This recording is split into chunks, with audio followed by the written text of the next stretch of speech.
Okay, everybody, today I'm going to talk to you about the amazing health benefits of turmeric.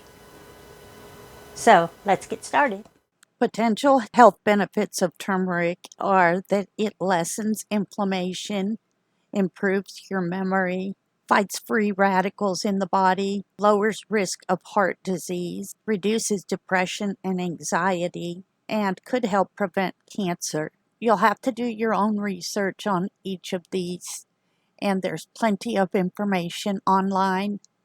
I will leave a link in the description to where I got most of my information.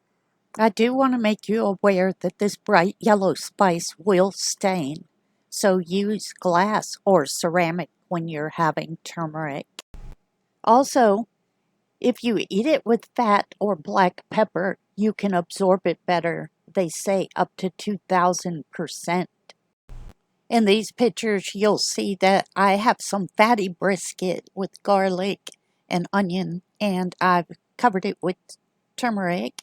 And then I have a fruit plate of mixed fruit, kiwi, bananas, apples.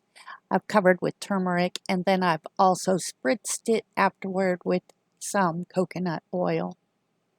So that's it for today, and I will see you on the next one. Bye.